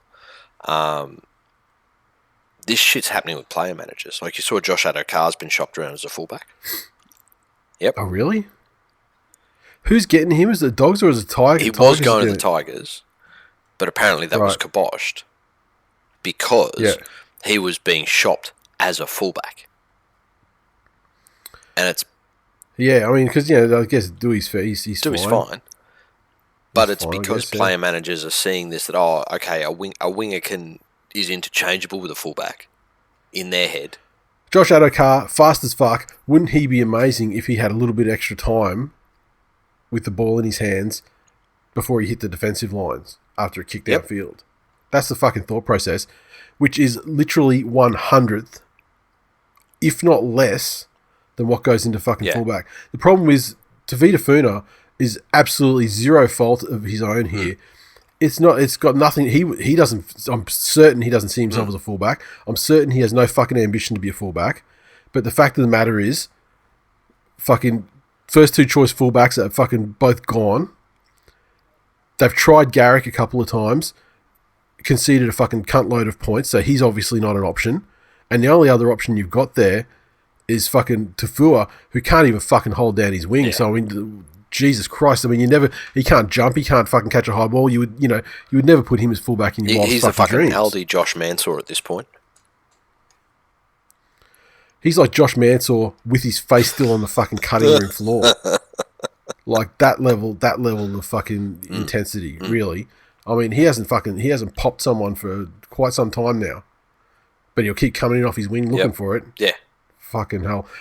This game made the Rabbitohs look extremely good because there's just an absolute disconnected fucking back three there. They have no fucking idea how to work together because two of them aren't even the third choice in their position in a realistic fucking day. Which is just fucking unfortunate. And then you've got like Brad Parker, who I think out of every single player in the competition, I feel like that guy extracts every fucking microgram of talent out of his God-given talent more than any other player in the game. The problem is his talent level is fucking very low. And so I got to love the guy for his fucking, for the effort, but he's not a great player. So then you get Sully fucking, there's a hole there, and all of a sudden you got literally your back five players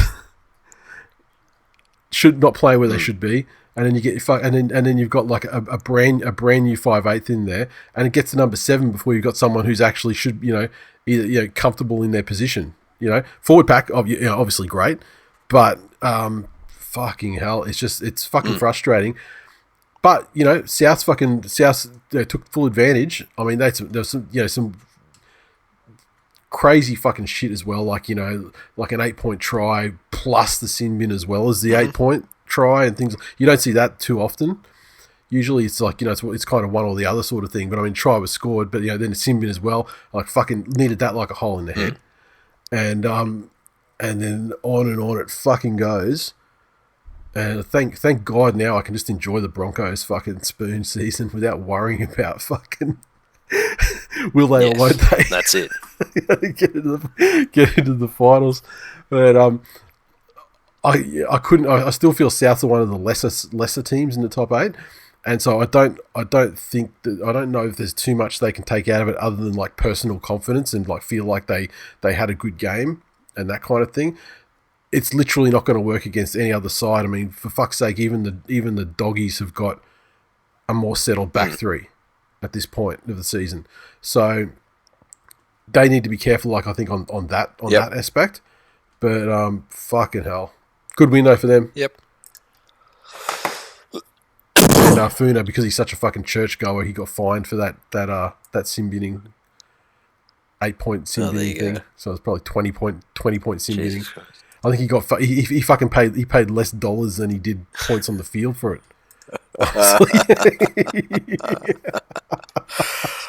Joel said, Manly are just playing themselves down to the Bulldogs standard so they don't accidentally beat them, doing all of rugby league a favour and handing Broncos the spoon. Verbatim from Nate's game recap. I'll tell you, I have full permission. I give them full permission to fucking lose to the Doggies in a couple of weeks, and if they do, I hope that's the game that does it. Because I mean, at least that's one victory that I'll take for the season, that we did that to them. Beautiful. So I'm very happy Doggies to win that game. Dan, please win it. Proceed. No, Sorry, sir. Dan said, been waiting for it to click for Souths. Not saying it's because Gags got injured in the warm-up, but he is our shittest player. Ouch.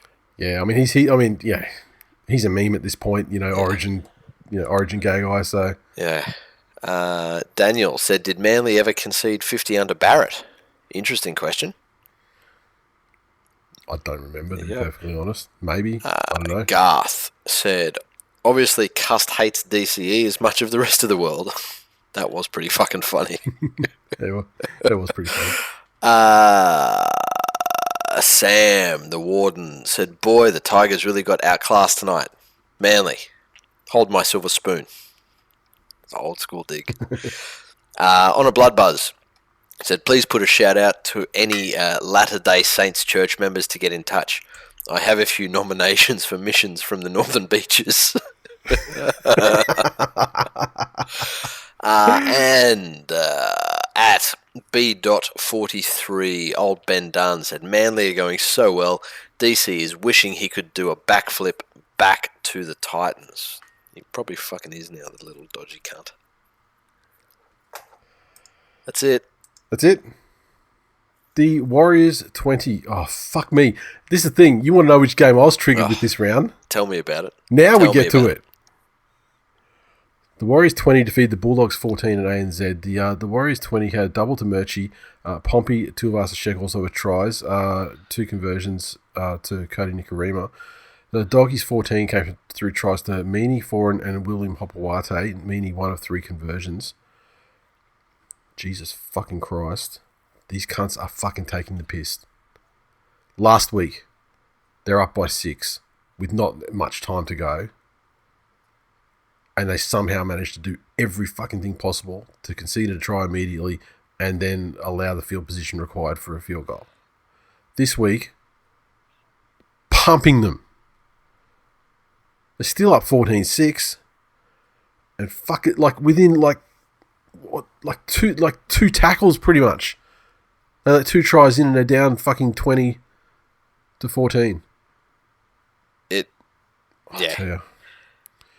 It's such a frustrating pastime watching this fucking side and watching them get to match-winning leads and expecting them to win to give the Broncos a spoon and then them finding a new and inventive way to fucking capitulate. It was the simplest of simple things. And the Dogs in this game showed so much promise. Like that try they scored down their left-hand edge was fucking textbook. There was it was a little bit of room, a guy's beaten with pace, and all of a sudden, and it wasn't as if they were clean breaks. They had to work at every single pass. Every single pass had to be spot on. And they were exceptional. But then on the flip side, they were just absolutely fucking unable to shut down the Warriors' right-hand side. Yep. Nikorima did exactly what Nikorima is going to be good for, that little fucking light-footed, stepping, keep you guessing, and then all of a sudden take off with pace. RTS had the best game that I've seen him have in a long, long, long time, with the suspensions he's had and the injuries and things like that. Yep. But Jesus fucking Christ, Dogs. At some stage, learn how to band together. When you've got a lead, learn how to band together and say, okay, we've done this now. We need to fucking tackle our way out of this game. That's it. Yep. Do your fucking jobs properly. Graham said, I guess I'll have to settle for Panthers winning the comp, led by Dally M winner Nathan in the hashtag Yeary of Cleary. Some dreams are just too big. One-Eyed Tiger said, Bulldogs should be relegated to State Cup. Yes, they fucking should. Michael said, the Bulldogs could make pub footy sides look good. I'm a Broncos fan and we deserve the spoon. These Bulldogs just won't give it up. That's about the fucking extent of it. That's it. At Warriors Suck Balls said, that was a gritty win. I'm off to buy another jersey. Well, that's all right. They've got 1,000 of them you probably haven't got yet. And at _ JDHD44 said, fuck the Bulldogs, fuck the players, fuck the coach, fuck the fans. That is exactly how I feel as well. Match of the round. The Newcastle Knights 12 defeat the Cowboys 0 and McDonald Jones. The Knights 12 tries to Heimel Hunt and TWiL. 2 of 3 penalty goals to Ponga after missing both conversions. And the Cowboys 0. Fucking nothing. This was an absolute punish of a game to watch, more so than the game that preceded it. Yeah, it was. Knights were absolutely territorially and possession-wise, or at least, I don't know, you're probably going to tell me a stat that I'm wrong, but it felt like every set the Knights were rolling down the field and putting on some sort of semblance of attack at the Cowboys' line that they would just, desperately somehow repel. And in turn, the Cowboys would get the ball. They'd receive it 5 metres out from their own line. They'd have a shit of a time trying to get it downfield. They'd barely get to their own 40 before they put in a kick, and then the fucking treadmill begins again. And that's pretty accurate in terms of the statistical measure of territory. Yep. Looking at the Cowboys have put some attack on, though. Last week. They put some attack on. This game, though, they literally had nothing, and it wasn't like the Knights weren't this defensive fucking steel wall they couldn't breach. They just had fucking nothing. You look at the Cows, and there's a couple of fucking sliding doors moments in this game that had it just been somebody looking the other way, then things could have been very fucking different. So after Felt ended up with the ball on a break, gets tackled, Granville scoops it up at a dummy half and goes right. Decides to go right. Where the Knights had fucking defenders all fucking day, and his days of beating people with pace or catching someone offside in that situation are fucking gone. If he goes left, they had like a fucking 97-man overlap out that side. Yes. Later in that same play, though, in that same set, they fucked up their fifth tackle. Absolutely fucked up their fifth tackle. Went to run it, ended up in the hands of forwards. Absolute fucking capitulation. Finally, Cohen Hess, of all people, who's been putting in, he saved this game from being a lot worse. He's ended up with the ball and gone, well, it's a fucking last tackle, and in rugby league you kick on the last tackle, so I'd better fucking kick this because no other cunt will.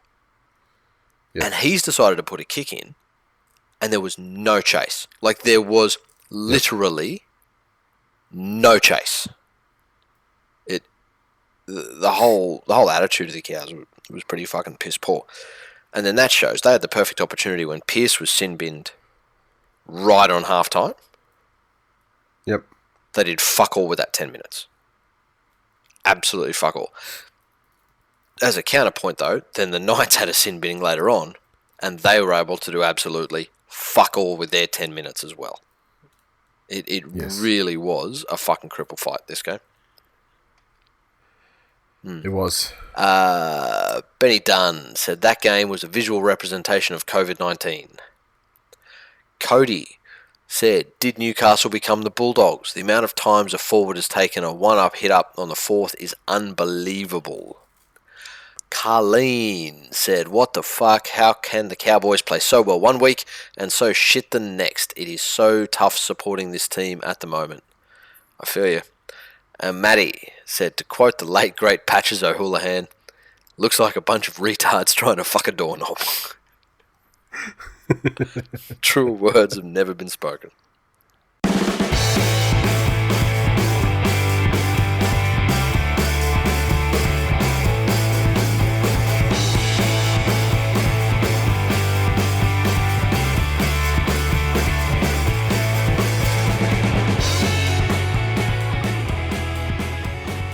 Previews coming up. First, Thursday night, Parramatta Eels take on the South Sydney Rabbitohs.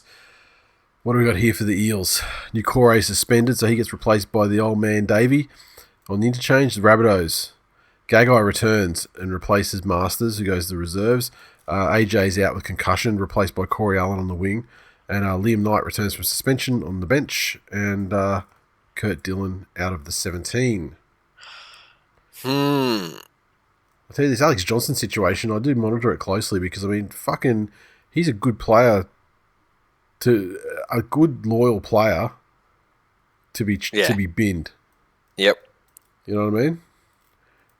And, like, a guy who is a great fucking fullback and a great winger appeals to me greatly. because I know that we definitely need a winger. And the cover would be nice, but I'm gonna back Parramatta here. This is a tough one between two of the lesser ones. I hope for the Rabbitohs' sake that it wasn't just fake form last week, where they were invited into a contest to look very good. Because for the first time this season, or one of the first times this season, Damien Cook looked like Damien Cook again. And as an Origin fan, that was pleasing. Will he, be able to maintain that against the Eels, who are presumably going to turn up to play? I mean, this game against like you said, the feeling they would have got after this game against Melbourne, and a rival, one of the top teams in the competition, and they want to bank these sorts of wins to legitimise their claim. But you'd go Parramatta because while their form is not amazing at the moment, I feel like it's more of a known quantity. Maybe Souths have got it together, but we'll find out, and I'm happy to lose a tip to find out. Yeah. I think Parramatta have this weird knack this year of doing just enough. And I don't think Souths are the team to really get up and take it to them. So that's why I'm going to stick with Parramatta. Can I just say, if Parramatta gets the grand final, it'll be one of the most unwatchable fucking grand finals too. If that narrative prevails, like the just enough thing. Clint Gutherson crying at the end would be pretty fucking tasty. Well, in that case, they wouldn't do just enough. Correct. They would have done not quite enough. Or maybe nowhere near enough. The Dragons take on the Gold Coast at Netstrata Jubilee. The Dragons, Jackson Ford returns from suspension to the bench. Billy Britton from injury. And Corbin Sims is out with a calf injury. Paul Vaughan is suspended. Gonna have to go the Dragons here. The Titans there. So Ash Taylor back in after missing last week. So Tanner Boyd to the reserves. Fodawaker is suspended, and so Tyrone Peachy comes in as lock, and Aaron Clark, backup hooker, joins the interchange, and so Mitch Rain goes into starting hooker. Yeah, still, I can't go past the Dragons here, just based on what the Titans have shown and how badly they'll phase out of games for significant patches. And the Dragons have a reason. They're in that group at 12 points. Chasing the Sharks on 16. Yes. Yeah, I guess mathematical. That's it. It's a mathematical group. Dragons. Yeah, I agree. The Roosters take on the Broncos at the SCG. The Roosters welcome back Boyd Cordner. They welcome back Daniel Tupou. And Ikevala is out. Daniel Fafita's out. Nat Butcher drops to the interchange. So Tupou just swaps in with Ikevala. Who was great last week, but injured. Got absolutely fucking smashed. Yep. Yeah, you can't tip against the Roosters. So, the Broncos. Milford's out with a hamstring injury again. That's right. Yeah, that's right. Sean O'Sullivan comes back and replaces him in the halves. Corey Pakes is in at hooker. Isaac Luke got suspended, and Brody Croft listed on the bench. Yeah, well, it's like it doesn't fucking matter. The Roosters are one of those sides. The Roosters have. I think they've sailed through the worst of their injuries now. They've done a great job of covering them, primarily because until the unfortunate injury to Keary, they pretty much maintained their spine the entire time. Guys are falling, dropping off all around them, but their spine remained intact, and the only changes were, Trent playing silly buggers and, like swapping in Lamb and Flanagan, things like that. So, yeah, Roosters all day. The Warriors take on the Knights at Scully Park. So, the Warriors, they got Channel Harris Tavita returns from injury into halfback. Katoa back from suspension to the second row. Paul Turner and Isaiah Papali'i dropped to the reserves. Mason Lino replaces Blake Green, who did his ACL for the Knights. Takes away the Blake Green revenge game factor. Fucking every Blake Green game is a revenge game these days, though. Knights. Yes. Knights to win if they're serious. Because, like last week's performance, the Warriors are going to score some points. And 12 the Knights have those gigantic fucking wingers that just seem to score every single game. So, sorry, the Warriors, not the Knights. Yeah, exactly. And we say that even though they've had so many injured and homesick wingers as well that have left. Look, I think the Newcastle Knights. I mean, there's more upsides than Newcastle Knights. Let's face it. The Warriors have done well in the most challenging circumstances any side's ever faced in the history of competition. However, it's going to be the Knights. Sharks take on the Cowboys at Netstrata Jubilee. Matt Moylan is out. Connor Tracy to play in the halves alongside Sean Johnson, Takashi, SJ. Braden Trindle out of the squad. Hammond Ueli named to start, which he always fucking should, because he comes on and instantly has an impact, and it's not because people are softened up. I mean, he's just a fucking gun player. Toby Rudolph goes to lock. Scott Sorensen to the bench. Nakora replaces Talakai in the back row. Cowboys, okay. So Val's back. There you Fuck go. me. Val, yep, okay. He's back on the wing. Talangi in the side of centre. Tabuai Fido and Opacheka out of the side, as is Ben Hampton and Jason Taumalolo. Fucking, why even keep reading? Bye, Cowboys. Yeah. Sharks. There's a lot of reasons to like the Sharks' chances in this game, and they all start with Jason Taumalolo. Yes. Ben Hampton. Out of the side. So. Yeah, no, 100%. You can't go past the Sharks. To lock, Yep. The Panthers take on the Tigers at Panthers Stadium. Okay, so Kickout suspended. Appy's got a calf injury. Leota starts at prop. Fisher Harris moves to lock. Isaiah Yeo to second row. Billy Burns to the bench. Mitch Kenny and hooker. Brian Toto returns on the wing. Naden moves to the centres.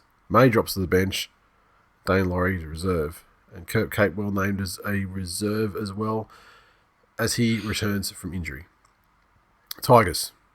Harry Grant's back, so he replaces Little. Josh Reynolds out of the 17. 12 to lock. Eisenhuth to the bench. McKaylee starts at prop. Russell Packer out of the squad. Sean Bloor on the interchange.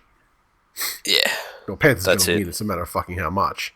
I mean, it's the West Tigers. It's the Our Jungle Cup or whatever the fucking piss ponies they want to play with each other. On Twitter in the lead up.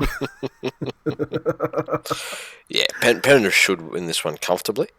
They've shown that they've got a fair mental fortitude this season with the 10-game winning streak that they're on, and there's no reason why they should drop it now. Yeah, I mean, if Benji Marshall is going to get exploited, he's going to get exploited this week. Yep, badly. I mean, just like Matt Moylan last week. Get ready to fucking to take the length of Liam Martin. Exactly. This week. And really, even with the outs we've got, like Appy out at hooker is massive. That's massive. That is big, and it does coincide with the shittest play of the season, pretty much. But with the other reshuffles we've got, they are legit reshuffles. It's not bringing people in or changing too many things around. It's just players who are familiar with each other moving positions a little bit, so it should be okay. It's just players. It's players that are going back to where they're supposed to be from reshuffling to cover other things. Yeah, 13 plus. Penrith by how many? Storm take on mighty Manly Sea Eagles at Sunshine Coast Stadium. I'll tell you what, I saw the downside of fucking Queensland social Yeah. distancing, blah blah. I thought, looking at the crowds at those fucking Storm games, I thought it'd be easy to get tickets. Like they got so many, they fucking let so many people in. But I don't know if it's because the recent cunts down at the youth jail at Wacol that ate a fucking bat or what it is. But it was impossible to get more than one ticket. They say on the Ticket Tech page, it's like, enter how many tickets you want. Like if you want 8, type 8 and then go enter. Yep. Or you type 4 and go enter. So you do that and it lets you go through, but then you go to click any level of ticket and it's a 0 or 1. Oh, fuck's sake. And that was like, when they went on sale too. So I'd say it's a restriction they put in, but so it's a bit painful. But Storm apparently have Munster and Smith back. Yep. And Jerome Hughes. Brandon Smith, he's gone probably till finals. You'd think, yeah. Cooper John's omitted. Riley Jacks reserves. Jesse Bromwich returns from suspension. What else we got here? Kenny Bromwich is injured, replaced by Eisenhuth. Marion Sevi replaces Shandor Earl, and Vetty out of the 17. Manly, I'm not even going to worry about looking at their fucking lineup until 3 p.m. or when's this game? Is it 4 o'clock Sunday? Yeah. So until 3:05 on Saturday, there's no point looking at this fucking team because, as he's always done his entire history of coaching, Desi's playing fucking games, and like it's pretty transparent fucking game playing, and I don't think Bellamy gives a good goddamn about what he's fucking doing, but. Obviously, you've got Albert Hopewadi there in 18. He's going to play. Is he going to be on the bench? Fucking stupid if he is. I mean, who do you if you put him on the bench, who do you replace? I mean, Lachlan Croker is an absolute fucking plotter who needs to be fucking thrown off the continental shelf and fed to crabs. But you're not going to put a fucking fullback in to replace him as the guy who gives a break to the dummy half. You're not going to replace any of these. You're not going to replace either of the props because you need fucking 4 props. So then that leaves Corey Waddell. So what I would hypothesize is that on Saturday afternoon at 3:06, you're going to see it's going to cut down to 19. You're going to have Hopewadi still in 18. You're going to have someone else in the 19. I don't know if Miski's going to be in the 19, but fuck me, I would come if he was. I don't think he's the greatest player in the world at all. In fact, I think he was great in a trial against East at the start of last year, but his actual first grade career, not so good. Only had one game, wasn't great. That was at Magic Weekend last when we were with Sam wearing the cunt hat. But if he was in there, if Hopewadi and Miski were 18 and 19, then I'd go, great. George is getting dropped for fucking Miski. Okay. Hopewadi's going to fullback. Jet Ski's going to the fucking to the bench, and Funa's going to move into centre where he should be. And if that were the case, then you've got a bunch of people who are actually in the positions that they were born to play, which is a great thing. They're not going to beat the Storm, but at this point, I'd love to see this. I'd love to see this fucking Hopewadi debut and kill it. Manly fans, don't get fucking excited because there's not a Hopewadi on this earth that's going to remain at Manly because that's not the Hopewadi way. The Hopewadi way is to be Manly juniors, Trump being Manly juniors, Love being Manly juniors, all the way up until they debut for the club, show how amazing they are, and they get sold off to the highest bidder at the first possible opportunity. Or go on a fucking mission and then get sold off to the highest bidder when they return. William Hopewadi got his fucking great start, and he was in the 2011 grand final, won a premiership. He won a premiership by virtue of the fact that Wolfman had his neck broken in the Battle of Brookvale a couple of weeks earlier, and therefore he became a thing, got his then went on his mission. Yep. Came back. Who's paying the most money? Of course, the Dogs are. They pay overs for every cunt. There you go. Boom, goes to the Dogs. This is going to happen. Believe me, the best case scenario here for Manly is that Albert Hopewadi fucking kills it. And he kills it for 5 weeks, or 5 games, because that's literally all there is to it. He'll kill it for those games, and then he'll go to the Dogs or something. So you're taking a long time to say Melbourne 13 plus. Yes. But who knows? Maybe not 13 plus. Maybe Hopper gets a hat trick on debut and, etc., etc. The Raiders take on the Doggies in Canberra. The Raiders. Okay, so Louis and Papali are named up front after being benched last week. Hudson Young's at lock. Tarpanay and Sutton bench. Harry O'Neill out of the squad. Ungrateful cunts. And Timoko was named to debut on the interchange. Doggies. Georgalis has been vicious. Baby got a vish ass. He's wielded the axe. Avarillo and Sawaso Su gone. Cogger, Remus Smith, and Laffey are in the 21, but not in the 17. Luke Thompson has been rested, they say. But I mean, I guess he's dropped just the same as every other guy. Montoya, centre. DWZ, wing. Lewis, half. Napa, the prop, all come into the side. Tolman moves to lock. And Josh Jackson, second row. Dory's benched. And Renoff Tomaga and Dean Britt on the bench.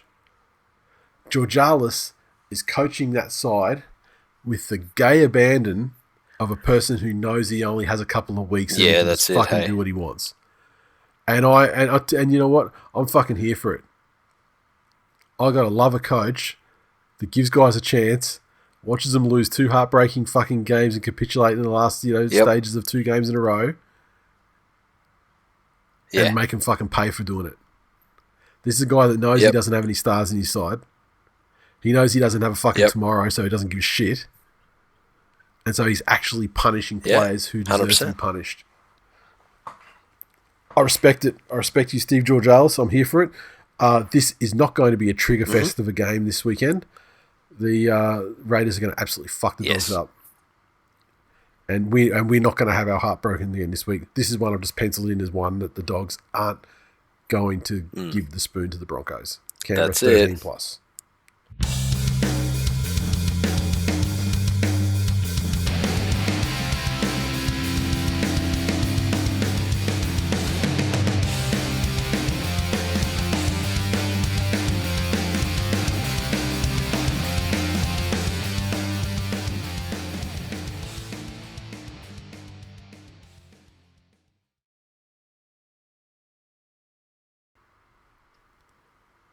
Mailbag this week as I scroll through Facebook.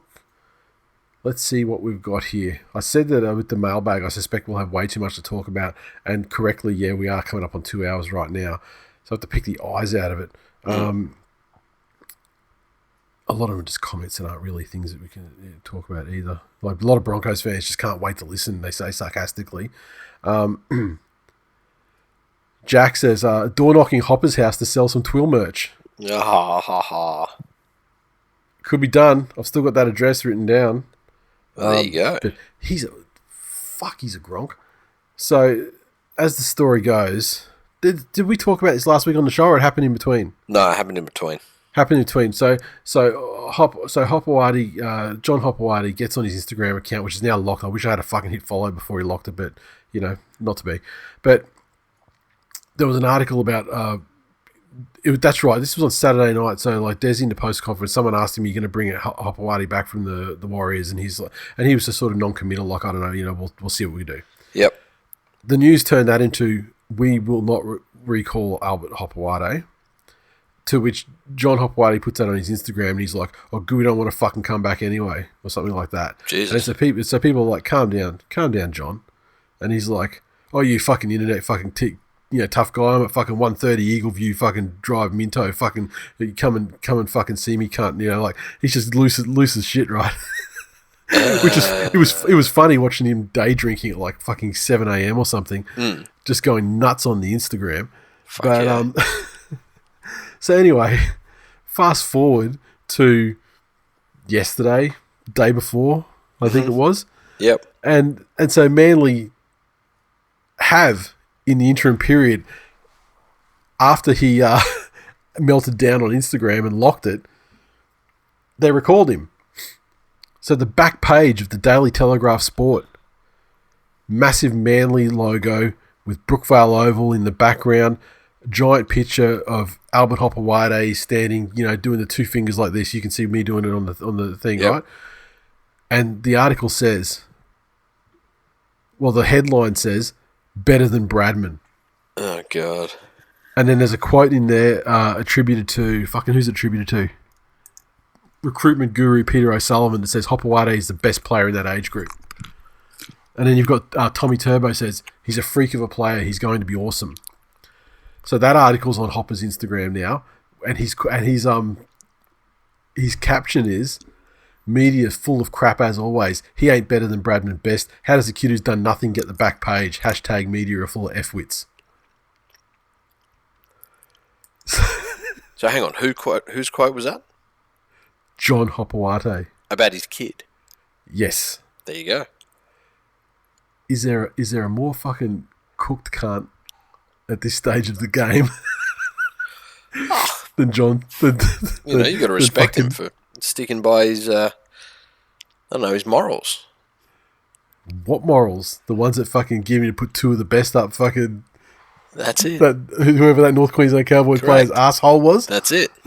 And look, I'm not saying, look, just let me just nip this shit in the bud. Throwing a couple of fingers up someone, a consenting partner. There's no problem with that. At all. Just not it's not time and place in the football field.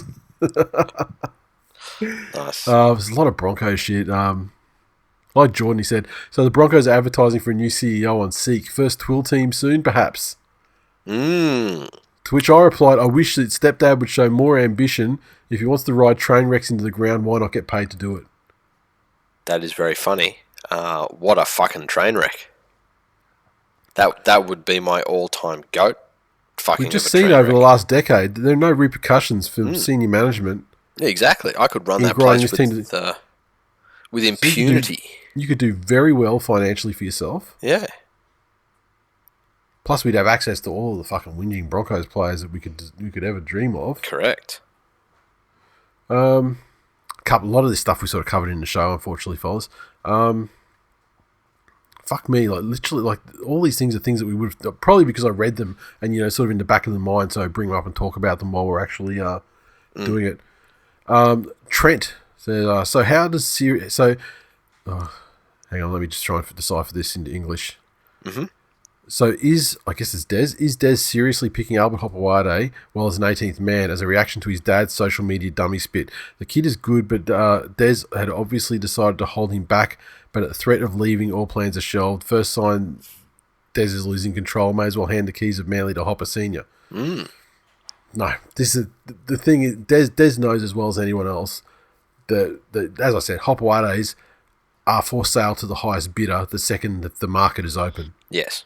The market's not open on Albert Hopewade yet because he's coming off 2 ACLs and he hasn't ever fucking played against men. He was a gun for New South Wales and he was a gun for Manly, when he was a kid, younger, 2 years ago.